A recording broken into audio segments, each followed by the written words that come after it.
Cutting your sales cycle in half sounds pretty impossible, right? But that's exactly what Sandler Trading did with HubSpot. They used Breeze, HubSpot's AI tools, to tailor every customer interaction without losing their personal touch.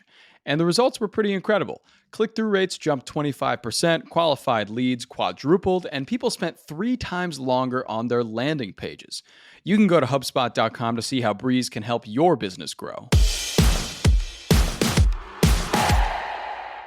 What's up and good morning, everybody. Today's Thursday, May 22nd. I'm John Weigell here with Juliet, Bennett, Ryla, and this is the Hustle Daily Show.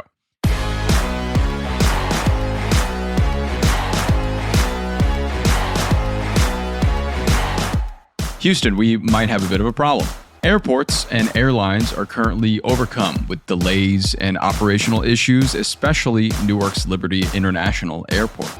But this isn't just a thing in 2025. Issues have been mounting for air travel since 2021. So, what is the cause of all this chaos in the air and on the ground? We'll get to that in a bit, but first, let's give you the news in business and tech.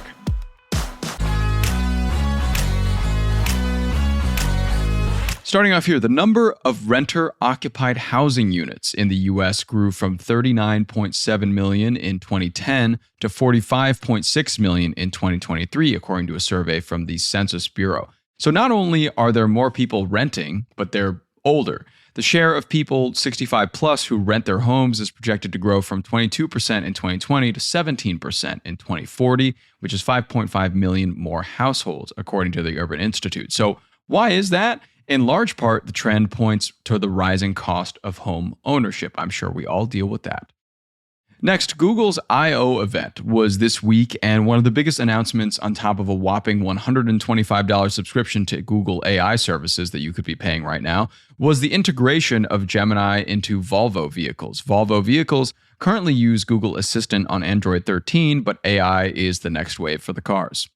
From there, we go to Urban Outfitters. Urban Outfitters' new experiential store concept on rotation involves lounge-style installations where guests can hang out surrounded by products, just like we all love in the world of capitalism.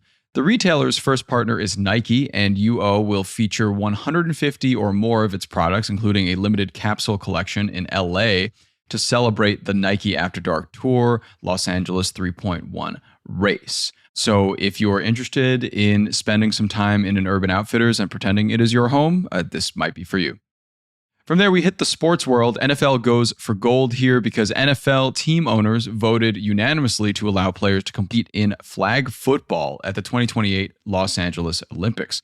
While the league is still negotiating specifics, one player per NFL team would be allowed on each national team, and any contracted NFL player can try out. That sounds kind of fun. And finally here, Match Group, the owner of Tinder, Hinge, and basically every single dating app you know besides Bumble, now owns another dating app, acquiring Her, a dating app for queer women. It follows Match Group's purchase of Salams, an app for Muslim singles, earlier this year. They're really building it up over there.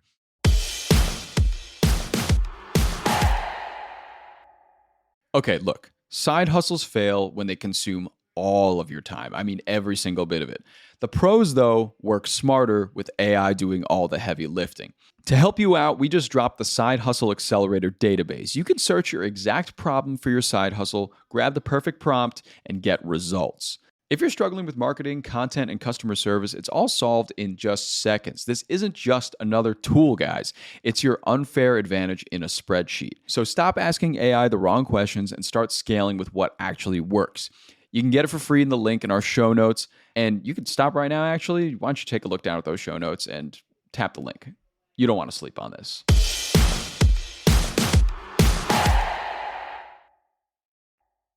Okay, on to our main story today. Air travel isn't the best right now. It's pretty chaotic. Airports are in a frenzy. So, Juliet, has airline travel gotten just a lot worse recently? It would appear so. And I think there's kind of a lot happening here. Obviously, we've had some pretty scary airline things. There was a fatal collision. There was a plane that flipped over. There was a plane where the door blew off. These are some pretty scary, serious things. But on top of that, just general complaints And that can include things like delayed or canceled flight, missing luggage, you don't like customer service. That has also gotten worse. It has been steadily increasing the number of passenger complaints in the United States since 2021, which is, about the year when we were allowed to get back on planes post-pandemic. And it's only been increasing since, achieving a record high of over 66,000 complaints in 2024, which I believe is up 9% year over year. So people are unhappy. They are unhappy with the service they're receiving at the airports. And obviously, they're unhappy for a reason, and maybe service has deteriorated a bit in some capacities. So why have these airlines either pulled back from providing these services, and why are they in such disarray at the office? So there are a lot of issues, and it depends on what you want to drill into. But if we're looking at just sort of the chaos that we're seeing happening at Newark right now, a lot of delays, a lot of cancellations, there are a couple of factors that kind of always happen. Bad weather. If there's bad weather, planes can't fly. There's nothing anyone can do about it. There's also a lot of tech issues, which we'll get into in a moment. In Newark in particular, they have construction on a runway that's really gumming things up right now. But there's one big problem, and this is occurring nationwide, and that is that the United States does not have enough air traffic controllers. Okay. So that's something that I've never heard of as a problem before, because I assume an air traffic controller is stationed at every single airport, if I'm correct. But maybe we just don't have the amount that other places do. So how many do we have, and what's the problem mainly with air traffic control numbers? So the problem is simply there aren't enough. So it is true that obviously there's an air traffic controller for every airspace, but that would not be enough. Just having one guy on staff, nowhere near enough. 91% of air traffic control facilities are understaffed, according to the New York Times. Okay. And to give you an example of how many there should be, as opposed to how many there are. So there's a Philadelphia facility that oversees Newark's airspace. According to the FAA, there should be at least 38 air traffic controllers who work there. And there should be 14 on staff per shift. Okay. But according to this analysis, there are only 22 who work there. And at times, there are as few as just 3 per shift. Now, this is obviously bad for everyone because we are talking about a really high stress job. If everyone at the hustle went on vacation and left me there by myself, I would be a little irritated at all of you. Number one. But I could do it. I could write the whole newsletter and I could do this podcast and I could do it. It would be very exhausting, but I could do it. Air traffic control, not so much. Sure. And this is not a job where you want someone to be tired, stressed, overworked. It is very high stress. So none of this is ideal. And another thing that is happening at the same time is that these systems are outdated. And there have been some pretty serious issues where there are blackouts with radar and radio where you cannot communicate with the plane. Right. And it's stressful when it happens for 2 seconds. Sometimes it's been happening for 30 up to 90 seconds. And when this occurs, some of these air traffic controllers are so stressed out that they actually have to take mental health breaks or time off, or they quit entirely. So there's turnover, and then you've got people out, and that is only further deepening these issues. Okay. First of all, I look forward to everybody but you getting fired after you said that. So enjoy running everything. Good luck. Quality will decrease. Just letting everyone know the quality will decrease. You will have a product. It just won't be as good. There will be a product for sure. But yeah, talking about the aircraft controllers, it's a very high stress position, of course, and being understaffed seems to have affected everybody in a very bad way. I did hear a lot of stories about there being blips on the radar, specifically the ones in Newark, because as what you said, it went dark for about 90 seconds. And that's a no good. And especially that's no good for the pilots because they got to know exactly where they are, where they're going, and if they're on a collision course with another plane. So that's kind of the big issue here. And understandably, people in those positions are very, very highly stressed. So I think the solution here is we need to employ a lot more of them because you definitely don't want somebody in that position being tired, overworked, and depressed. Right. It's literally one of those significant plot points of Breaking Bad, which I know we all watched. We all watched there be a major air traffic collision because one guy was dealing with some stuff and had to go to work. And I mean, we all watched it, so we should know. We all know. So the one thing about this position is it's not just hire more people immediately, Because unlike many of the other jobs we have talked about and mentioned, this is not a job you just show up and like you get a training session and you learn how to do. Right. It's actually really hard to become an air traffic controller.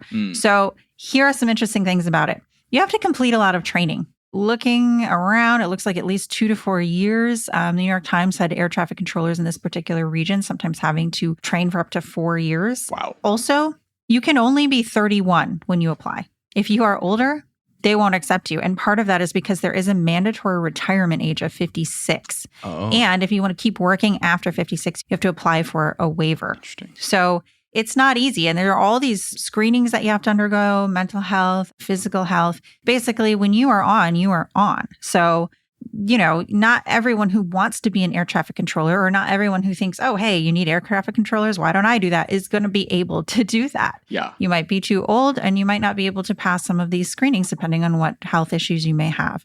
At the same time, there were some bottlenecks that are gone. So it used to be everybody had to go to this one academy in Oklahoma that could only accommodate 1.8 thousand students per year.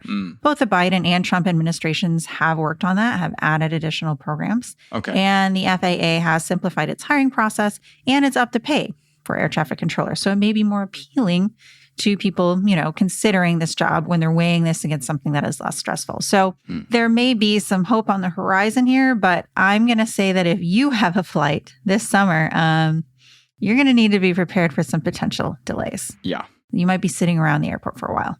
100%, especially if it's at Newark. I will definitely be bringing a good book that I intend to finish on the runway. So that's my strategy. Yes, good book, water, maybe some snacks. Yeah, you can play all your New York Times games, save them up. Oh, yeah, I should. I should have like months of them. Exactly.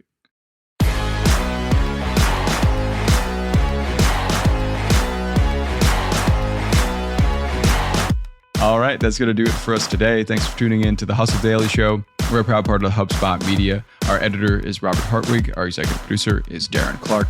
We've got a lot more tech and business coverage in our newsletter. If you're not subscribed, sign up at thehustle.co/email and follow us on Instagram at The Hustle Daily.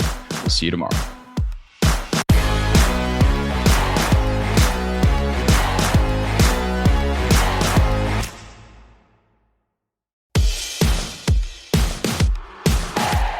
Hey, everybody. I've been listening to this great podcast lately. You got to check it out. It's called Content is Profit. It's hosted by Luis and Fonzie Camejo, and it's brought to you by the HubSpot Podcast Network, the audio destination for business professionals.